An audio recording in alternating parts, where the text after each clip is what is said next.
ఓం శాంతి 1/6/2025 అవ్యక్త బాప్దాద యొక్క మధుర మహావాక్యాలు. రివైజ్ 21/10/2005 సంపూర్ణంగా మరియు సంపన్నంగా తేదీని నిర్ణయం చేసుకొని సమయం అనుసారంగా ఇప్పుడు ఎవరు రెడీగా అవ్వండి.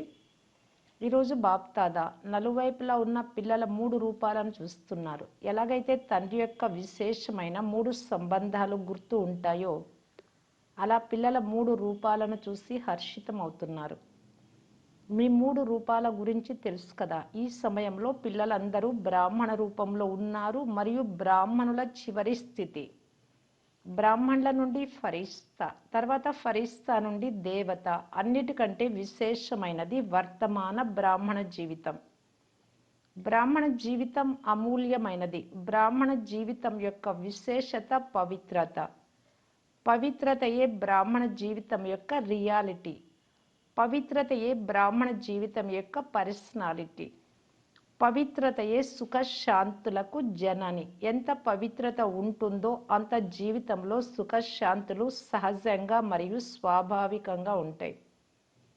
పవిత్రాత్మల లక్ష్యం బ్రాహ్మణుల నుండి దేవత కాదు, మొదట ఫరిస్తాగా అవ్వాలి, ఫరిస్తా నుండి దేవతగా అవ్వాలి.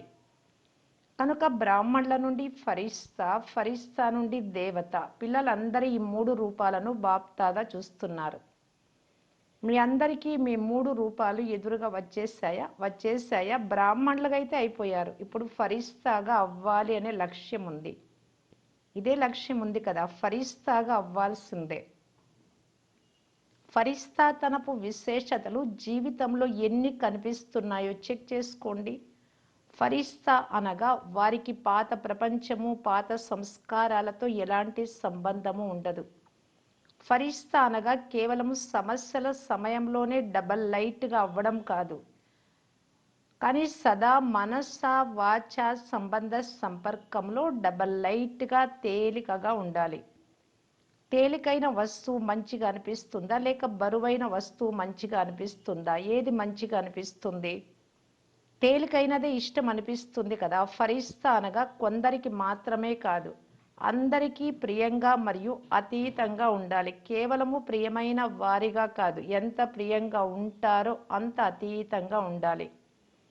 ఫరిస్తాల గుర్తు వారు అందరికీ ప్రియంగా ఉంటారు. ఎవరు వారిని చూసినా కలిసినా సంబంధ సంపర్కంలోకి వచ్చినా వీరు నావారు అని అనుభవం చేసుకుంటారు. ఎలాగైతే తండ్రిని అందరూ నావారు అని అనుభవం చేశారో అలా ఫరిస్తా అనగా వీరు నావారు అని ప్రతి ఒక్కరు అనుభవం చేయాలి.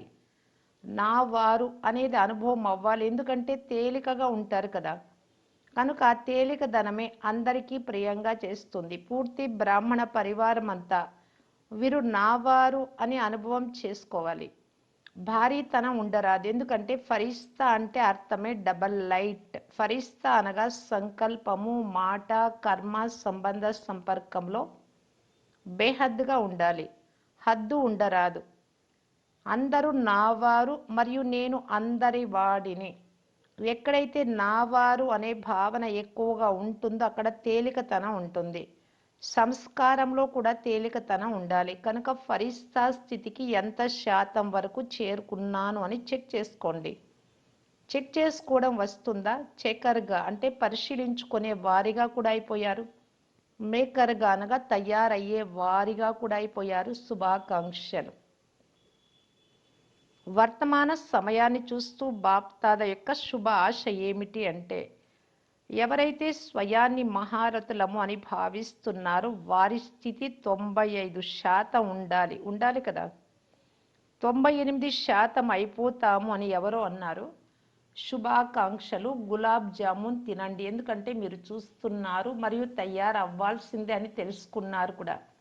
అవుతాము అని కాదు, అవ్వాల్సిందే. అయిపోతాము, చూస్తాము, ప్రయత్నిస్తాము అనే భాషను పరివర్తన చేసుకోండి. ఏ సంకల్పం చేసినా ఎంత శాతము నిశ్చయము మరియు సఫలతాపూర్వకంగా ఉంది? ఆ చేసే సంకల్పం ఏదైనా నిశ్చయం ఉందా, సఫలత ఉందా? అందులో చెక్ చేసుకోవాలి. ఇప్పుడు చెకింగ్ చేసుకునే వేగాన్ని తీవ్రం చేయండి. మొదట చెక్ చేసుకొని తర్వాత కర్మలోకి రండి. అంతేకాని ఏ సంకల్పం వస్తే అది, ఏ మాట వస్తే అది, సంబంధ సంపర్కాలలో ఏదో ఒకటి జరగడం ఇలా ఉండరాదు. ఎవరైతే వివిఐపీలు ఉంటారో చాలా చాలా ముఖ్యమైనటువంటి వారు, వారికి ఎంత చెకింగ్ ఉంటుందో తెలుసు కదా. మొదట ప్రతి వస్తువును చెకింగ్ చేసిన తర్వాత సీఎం కానీ పిఎం కానీ ఇలాంటి వారికి చెకింగ్ చేసిన తర్వాతే వారు అడుగు వేస్తారు. కనుక ఇప్పుడు 2 గంటలు 4 గంటల తర్వాత చెకింగ్ చేసుకోవడం కాదు, మొదట చెకింగ్ చేసుకొని తర్వాత అడుగు వేయాలి. ఎందుకంటే ఈ రోజుల్లోని వివిఐపీలు ఎవరైతే ఉన్నారో వారు కేవలం ఒక జన్మ కొరకే, అది కూడా కొంత సమయానికి మాత్రమే. కానీ ఈ సృష్టి నాటకంలో బ్రాహ్మణుల నుండి ఫరిస్తాలుగా ఎమ్మికైతే ఎన్ని వెరీ వెరీ చాలా చాలా ముఖ్యమైనటువంటి వారు అని పెట్టవచ్చు. మీరు మీ ముందు వీలు పెట్టుకుంటూ వెళ్ళండి. మీ చిత్రాలు ఏవైతే పూజింపబడుతున్నాయో వాటినైతే చూశారు కదా. మందిరాలను చూడకపోయినా ఫోటోలనైతే చూశారు కదా. ఇప్పుడు కూడా వాటికి ఎంత విలువ ఉంది. ఎంతో పెద్ద పెద్ద మందిరాలను తయారు చేస్తారు. మీ చిత్రం అయితే 3 అడుగులలోనే వచ్చేస్తుంది కనుక మీకు ఎంత విలువ ఉంది. జడ చిత్రాలకు కూడా విలువ ఉంది కదా. మీ చిత్రాలను దర్శించుకునేందుకు ఎంత క్యూ ఉంటుంది. మరి చైతన్యంలో మీరు ఎంత వివిఐపీలు కనుక అడుగు వేసే ముందే చెక్ చేసుకోవాలి. తర్వాత చెక్ చేసుకుంటే అడుగు పోయినట్లే, అంటే అది వ్యర్థం అయి ఉండొచ్చు, పొరపాటు అయి ఉండొచ్చు. ఆ అడుగు మళ్ళీ మీ చేతికి రాదు, దిద్దుకోవడానికి కాదు, అయిపోయింది. అజ్ఞాన కాలంలో కూడా ఆలోచించి అర్థం చేసుకొని పని చెయ్యండి అని అంటారు. పని చేసిన తర్వాత ఆలోచించడం కాదు, మొదట ఆలోచించి తర్వాత పని చేయండి. కనుక మీ స్వమానము అనే సీటుపై ఉండండి. ఎంత పొజిషన్లో ఉంటారో అంత అపోజిషన్ వ్యతిరేకత ఉండదు. మీరు మీ పొజిషన్ స్వమానంలో లేనప్పుడే మాయ యొక్క అపోజిషన్ ఉంటుంది. మీ అందరికీ సంపూర్ణంగా మరియు సంపన్నంగా అవ్వాలి అనే లక్ష్యం అయితే ఉంది కదా, లేక కొద్ది కొద్దిగా అవ్వాలి అనే లక్ష్యం ఉందా అని బాప్దాదా ప్రశ్నిస్తున్నారు. లక్ష్యం ఉందా? అందరికీ లక్ష్యం ఉంటే చేతులెత్తండి. సంపూర్ణంగా అవ్వాలి కదా. ఎప్పటి వరకు అవుతారు? మీరు అందరినీ ప్రశ్నిస్తారు కదా. టీచర్లు కూడా విద్యార్థులను మీ లక్ష్యం ఏమిటి అని ప్రశ్నిస్తారు. కనుక ఈరోజు బాప్దాదా విశేషంగా టీచర్లను ప్రశ్నిస్తున్నారు. 30 సంవత్సరాల నుండి జ్ఞానంలో ఉండేవారు కూర్చొని ఉన్నారు. కనుక 30 సంవత్సరాల వారు రేపే పరస్పరంలో కూర్చొని ప్రోగ్రాం తయారు చేయాలి. మీటింగులు అయితే చాలా చేస్తున్నారు. మీటింగ్ సీటింగ్ చేయడం బాప్దాదా చూస్తుంటారు. కానీ ఇప్పుడు ఎప్పటి వరకు సంపన్నంగా అవుతారు అనే మీటింగ్ చేయండి. ఇతర అన్ని ఫంక్షన్లు చేసేటప్పుడు ఫలానా ప్రోగ్రాం ఫలానా తేదీన చెయ్యాలి అని తేదీని ఫిక్స్ చేస్తారు కదా. మరి దీనికి తేదీ లేదా?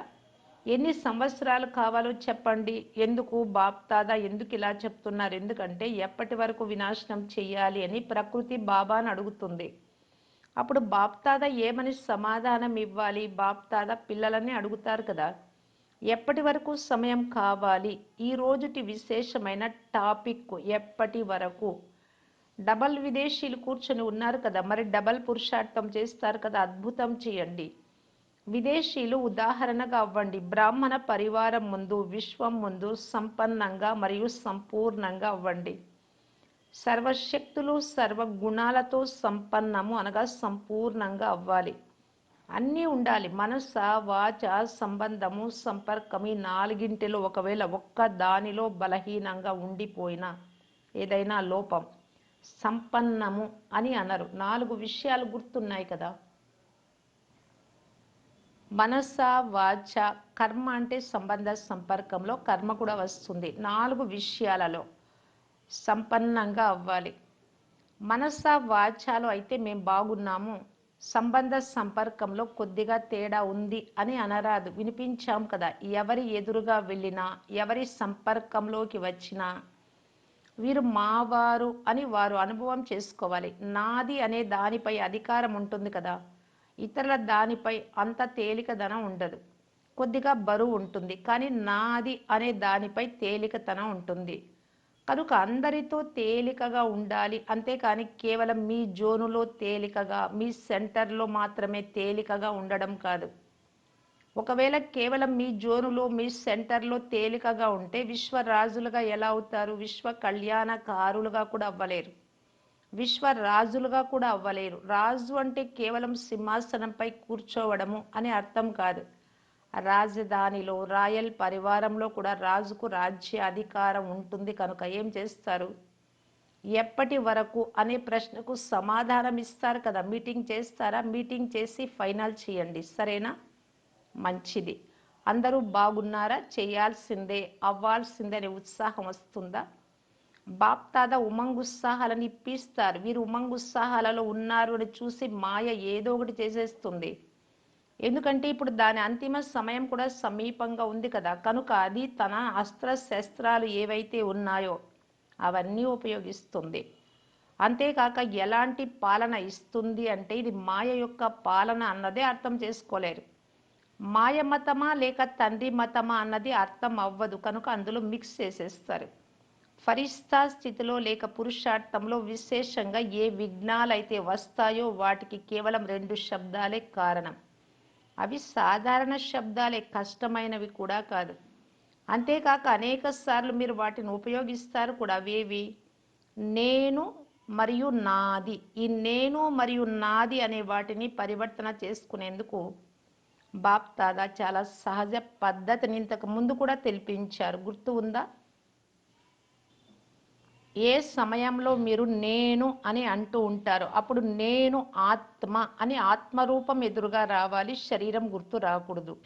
నేను అని అంటూనే మీ ఎదురుగా ఆత్మరూపాన్ని తీసుకురండి. నేను అని ఊరికే అనడం కాదు, నేను ఆత్మను అనే సహజ స్మృతి తీసుకురండి. నేను తర్వాత ఆత్మ అనే పదాన్ని ఉంచండి. నేను ఆత్మ. ఎప్పుడైతే నాది అంటారో అప్పుడు మొదట నా బాబా అని అనండి.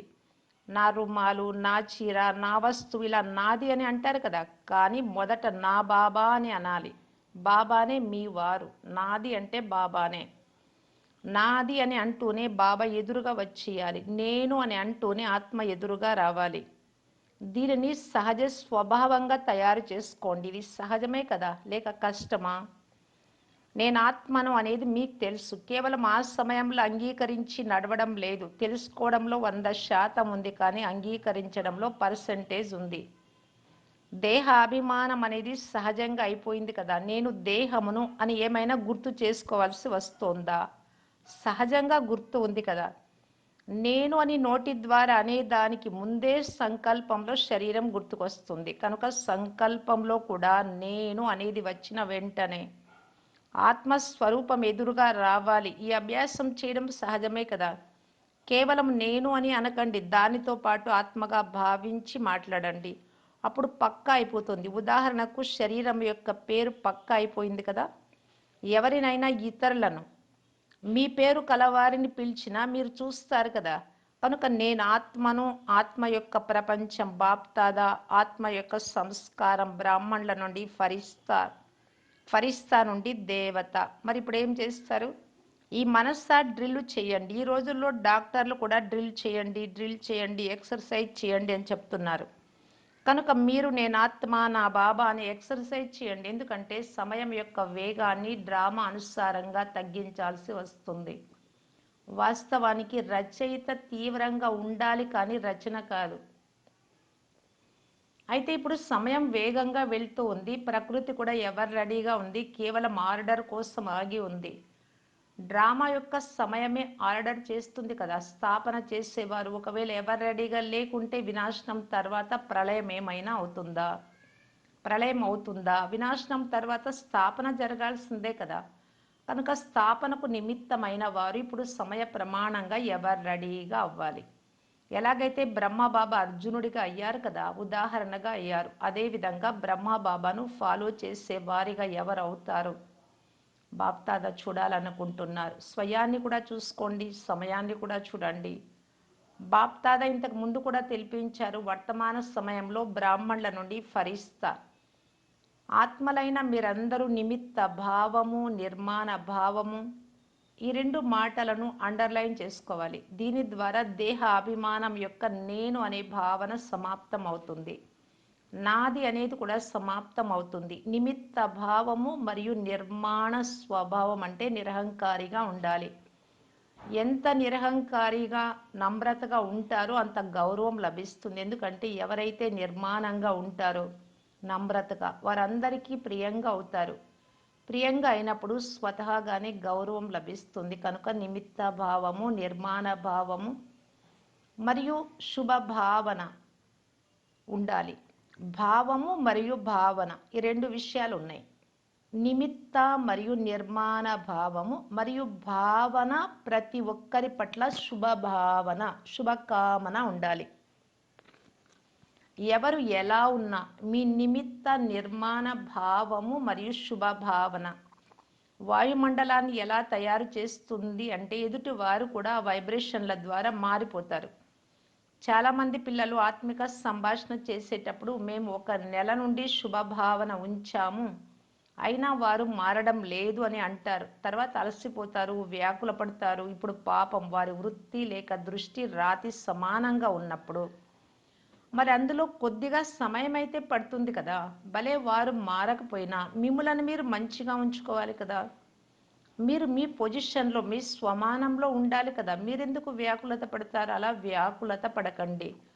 వారు మారకపోయినా వారితో పాటు నేను కూడా మారిపోకూడదు. అలాగా ఒకవేళ మీరు వ్యాకుల పడితే వారు శక్తిశాలిగా అయిపోయి మిమ్మలను మార్చినట్లు వారి రూట్లోకి. మీరు మీ స్వమానం అనే సీటుని ఎందుకు వదిలేశారు? ఎందుకు అనే వ్యర్థ సంకల్పాలు కూడా రాకూడదు.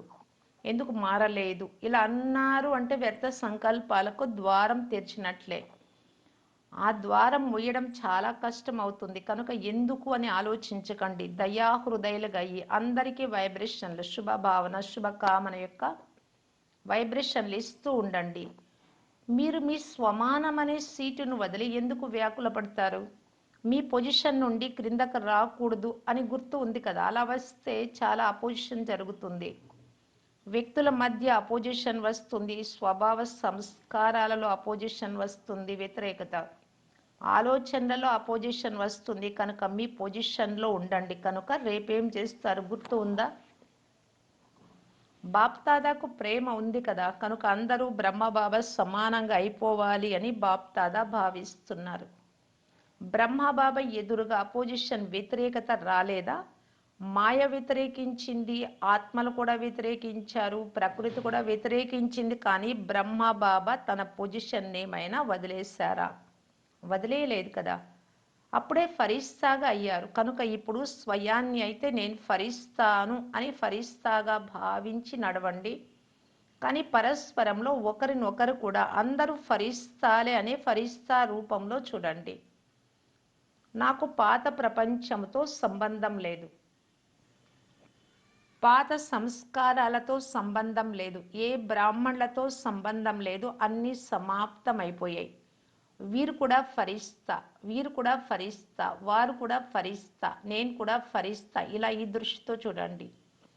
ఈ వాయుమండలాన్ని వ్యాపింప చేయండి. మంచిది. ఇప్పుడు 1 నిమిషం సర్వశక్తులతో సంపన్నంగా అయ్యి విశ్వాత్మలకు ఎటువంటి శక్తిశాలి కిరణాలను ఇవ్వాలి అంటే నలువైపులా విశ్వంలో మీ శక్తిశాలి వైబ్రేషన్లు వ్యాపింప చేయాలి. ఇప్పుడు వ్యాపింప చేసేట్లా చేయండి. డెడ్ సైలెన్స్, అంత నిశ్శబ్దమైపోయింది. బాబా అభ్యాసం చేయించారు. మంచిది. నలువైపులా ఉన్న బ్రాహ్మణుల నుండి ఫరిస్తాలుగా అయ్యే పిల్లలకు సదా స్వదర్శనం ద్వారా స్వయాన్ని చెక్ చేసుకొని చేంజ్ చేసుకునే పిల్లలకు బ్రహ్మ బాబాను ఫాలో చేసే విధేయమైన ఆజ్ఞాకారి పిల్లలకు సదా డబల్ లైట్గా ఆత్మస్వరూపం లైట్, తేలిక రెండింటి డబల్ లైట్ అంటే ఈ విధంగా ఉండే సేవ మరియు పురుషార్థాన్ని చేసే ఫరిస్తాత్మలకు సదా తమ పొజిషన్ యొక్క సీటుపై సెట్ అయ్యి ఆ పొజిషన్ను సమాప్తం చేసే మాస్టర్ సర్వశక్తివాన్ పిల్లలకు సంగం యుగం యొక్క ప్రత్యక్ష ఫలాన్ని అనుభవం చేసే తండ్రి సమీప పిల్లలకు బాప్దాదా యొక్క ప్రియ స్మృతులు మరియు నమస్తే. వరదానం: ప్రత్యక్షత సమయాన్ని సమీపంగా తీసుకొచ్చే సదాశుభచింతక్ మరియు స్వచింతక్ భవ. సేవలో సఫలతకు ఆధారము శుభచింతక వృత్తి. ఎందుకంటే మీ వృత్తి ఆత్మలలో గ్రహణ శక్తిని లేక జిజ్ఞాసను పెంచుతుంది. దీని ద్వారా వాచా సేవ సహజంగా సఫలమవుతుంది. స్వయం పట్ల స్వచింతన చేసే స్వచింతక ఆత్మలు సదా మాయా ప్రూఫ్గా ఉంటారు. ఇతరుల బలహీనతలను గ్రహించడం నుండి, వ్యక్తి మరియు వైభవాల ఆకర్షణల నుండి ప్రూఫ్గా అయిపోతారు. కనుక ఎప్పుడైతే రెండు వరదానాలను ప్రాక్టికల్ జీవితంలోకి తీసుకొస్తారో, సదాశుభ చింతక్ మరియు స్వచింతక్ అనే వరదానాలను, అప్పుడు ప్రత్యక్షత సమయం సమీపంగా వస్తుంది. స్లోగన్: మీ సంకల్పాలను కూడా అర్పణ చేసినట్లయితే సర్వ బలహీనతలు స్వతహాగానే దూరమైపోతాయి. అవ్యక్త సూచన: ఆత్మిక స్థితిలో ఉండే అభ్యాసం చేస్తూ అంతర్ముఖులయ్యి ఆత్మిక స్థితి యొక్క అభ్యాసం చేయటానికి బాప్దాదా తెలియజేస్తూ ఉన్నారు. పరమాత్మ ప్రేమను అనుభవం చేసేందుకు అంతర్ముఖి అయ్యి ఈ దేహం నుండి అతీతమైన ఆత్మిక రూపంలో ఉండే అభ్యాసాన్ని పెంచుకోండి. సదా అంతర్ముఖత అనే గుహలో ఉంటే బ్రుకుటి మధ్యలో నేను ఆత్మ అక్కడ కూర్చున్నాను అని అనుభవం చేస్తూ పాత ప్రపంచం యొక్క వాతావరణం నుండి అతీతంగా అవుతూ వెళ్తారు. వాతావరణ ప్రభావంలోకి రారు. ఓం శాంతి.